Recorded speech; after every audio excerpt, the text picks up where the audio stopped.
Hello दोस्तों, स्वागत है हमारे यूट्यूब चैनल सीमेंट टेक में। आज हम आपको बताने वाले हैं सीमेंट मैन्युफैक्चरिंग प्रोसेस के बारे में। कौन कौन सा प्रोसेस यूज होगा, कौन कौन से इक्विपमेंट यूज होंगे। सबसे पहले बताते हैं कौन कौन सा मटेरियल यूज होता है सीमेंट बनाने के लिए। जो रॉ मटेरियल है लाइमस्टोन है, जिसमें कैल्शियम कार्बोनेट की प्रचुर मात्रा होती है। लेटराइट है, सेल है, रेड मड है। लाइमस्टोन बड़े बड़े रॉक के फॉर्म में पाए जाते हैं। सबसे पहले माइन में ड्रिलिंग किया जाता है, उसके बाद ब्लास्टिंग होती है, उसके बाद एक्सीवेटर से फीड किया जाता है डंपर में। डंपर की बेयरिंग होती है बेब्रिज पे। इससे पता चल जाता है कि कितना मटेरियल सीमेंट प्लांट के लिए यूज हो रहा है। इसके बाद मटेरियल लाइमस्टोन को क्रशर में फीड किया जाता है। उसके बाद एप्रॉन कन्वेयर द्वारा मटेरियल को इम्पैक्ट क्रशर में भेजा जाता है। हाँ, ये हमारा कंपाउंड इम्पैक्ट क्रशर में फैसिलिटीज होती है कि मटेरियल को -25 mm से डाउन क्रश कर लिया जाता है।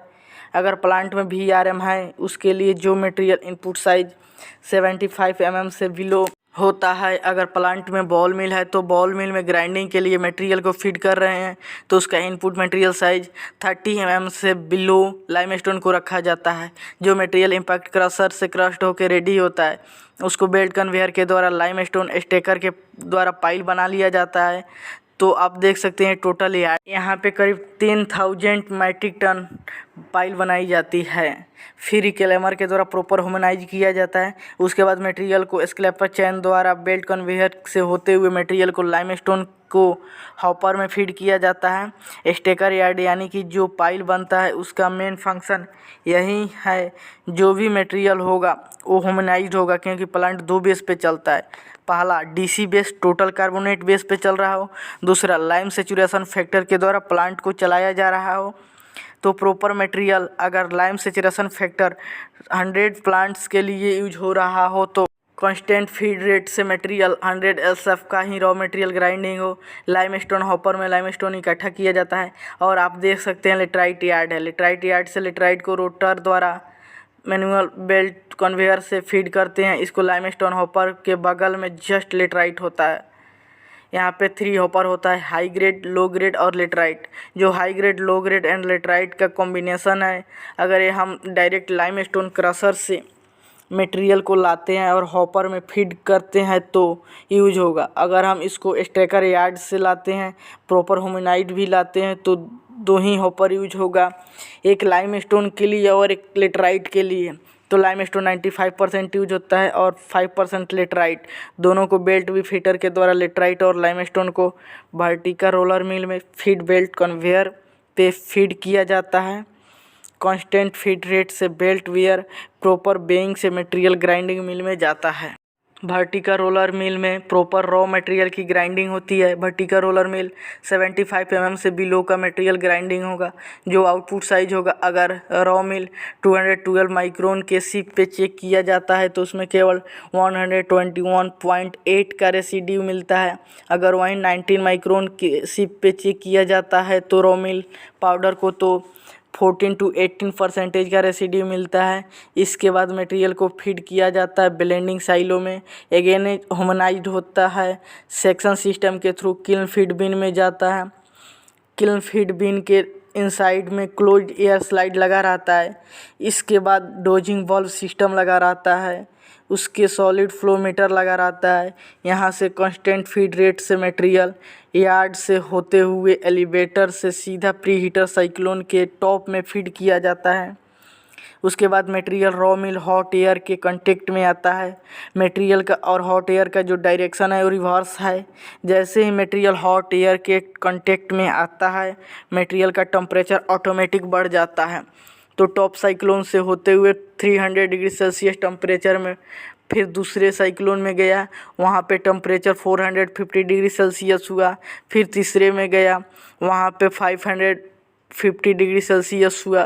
फिर चौथे में गया, वहाँ पे 650 डिग्री सेल्सियस हुआ। फिर पाँचवें में गया, वहाँ पे 750 डिग्री सेल्सियस पे हुआ। फिर छठे साइक्लोन में आते आते करीब तक 850 डिग्री टेम्परेचर किल्न इनलेट से पहले हो जाता है। क्लिंकर में कैल्शियम कार्बोनेट टोटल डिकम्पोज हो जाता है। CO+ CO2 में करीब 95% तक डिकम्पोजिट हो जाता है। केवल 5% डिकम्पोजिशन किल्न में होता है। किल्न में टोटल मटेरियल की बर्निंग की जाती है। यहाँ पर एक बर्नर लगा रहता है जो पोलराइज्ड कोल से बर्न होता है। यहाँ पर प्रॉपर बर्निंग होती है मटेरियल की और inside temperature 4050 to 60 degree Celsius तक जाता है। वहाँ पर क्लिंकर फॉर्मेशन होता है। फिर मटेरियल कूलर में आता है।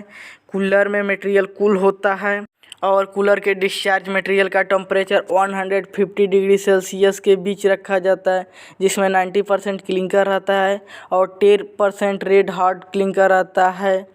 और जो कूलर से क्लिंकर निकलता है वो बोल्डर के फॉर्म में निकलता है। उसकी ग्राइंडिंग प्रॉपर होती है कूलर आउटलेट के पास में हैमर क्रशर या रोटेटरी क्रशर के द्वारा। उसके बाद मटेरियल डिस्चार्ज होता है। डीप पेन कन्वेयर के थ्रू मटेरियल जाता है क्लिंकर साइलो में। क्लिंकर साइलो में क्लिंकर को स्टॉक किया जाता है। क्लिंकर की साइज़ क्लिंकर साइलो में 50 mm से बिलो ही रहता है। क्लिंकर साइलो से मटेरियल की स्ट्रीट किया जाता है। फिर डीप कन्वेयर द्वारा मटेरियल जाता है सीमेंट मिल हॉपर में। इसके पहले एक कोल सर्किट होता है। कोल सर्किट के लिए रॉ अपलोड होता है। उसके बाद मटेरियल जाता है हैमर क्रशर में, जो कि बड़े बड़े साइज़ के रॉ कोल को 100 से 200 mm तक का साइज रिड्यूस करके 50 mm के बिलो तक का हो जाता है। 50 mm के बिलो के मटेरियल को स्टैक यार्ड में कलेक्ट किया जाता है।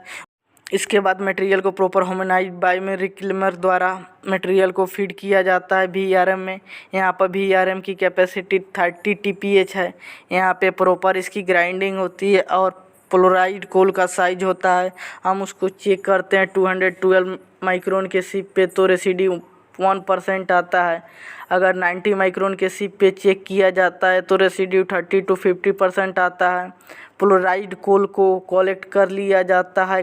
कोल बिन में 2 कोल बिन होते हैं, किल्न लाइन के लिए, कैल्साइनर लाइन के लिए। किल्न बिन से मटेरियल स्क्रू फीडर के द्वारा आता है सॉलिड फ्लो मीटर में। सॉलिड फ्लो मीटर और स्क्रू फीडर का डिवाइस आपस में सिंक्राइड होता है, जिससे constant feed rate material F के पंप में आता है। एफ के पंप कनेक्ट होता है रोट ब्लोअर के एयर से। यहाँ पर बायोमेट्रिक टोटल पोलराइज्ड कोल किल्न से क्लिंकर बर्निंग के लिए जाती है तो क्लिंकर साइलो से मटेरियल आता है सीमेंट मिल हॉपर में, जहाँ पे क्लिंकर को सीमेंट मिल हॉपर में इकट्ठा किया जाता है। सीमेंट बनाने के लिए 2 रॉ मटेरियल यूज होता है एक जिप्सम और दूसरा क्लिंकर। अगर PPC बनाना है तो तीसरा फ्लाई एश करीब 30% to 50% यूज होता है। Gypsum 5%, clinker 60%। OPC बनाने के लिए क्लिंकर और जिप्सम। क्लिंकर करीब 95% और जिप्सम 5% यूज होता है। जिप्सम के लिए अलग हॉपर होता है, क्लिंकर के लिए अलग हॉपर होता है। दोनों को अगेन बेल्ट बे फीटर के द्वारा मटेरियल को वर्टिकल रोलर मिल या बॉल मिल में या प्री ग्राइंडिंग मिल में ग्राइंड किया जाता है। इसको ग्राइंड होने के बाद जो सीमेंट का आउटपुट मटेरियल है, अगर वो OPC है तो हम चेक करते हैं 90 माइक्रोन के सिप पे तो रेसिड्यू 1% आता है। अगर हम 45 माइक्रोन के सिप पे चेक करते हैं तो रेसिड्यू 10 to 12% आता है। अगर वो PPC है तो 90 माइक्रोन के रेसिड्यू पे चेक करते हैं तो 1% आता है और 45 माइक्रोन के सिप पे चेक करते हैं तो रेसिड्यू 8 to 10% बिलो आता है। सीमेंट का फाइनेंस 3200 to 3600 आज पर रिक्वायरमेंट। उसके बाद सीमेंट को कलेक्ट कर लिया जाता है सीमेंट साइलो में। OPC के लिए अलग साइलो, PPC के लिए अलग साइलो। आजकल मल्टी कंपार्टमेंट साइलो भी आ रहा है, जिसमें एक साइलो के अंदर 3 कंपार्टमेंट आ रहे हैं। सीमेंट साइलो से मटेरियल को एक्सट्रैक्ट करके पैकिंग प्लांट लाया जाता है। पैकिंग प्लांट में 16 स्पाउट पैकर होते हैं। 16 स्पाउट पैकर में 16 नोजल होते हैं। यहाँ से सीमेंट की बैग में फीड किया जाता है। एक बैग का वेट करीब 50 kg का होता है। इसको प्रॉपर बेल्ट कन्वेयर के थ्रू ट्रक लोडिंग किया जाता है और इसको ट्रक का वेट किया जाता है। उसके बाद मार्केट में भेज दिया जाता है।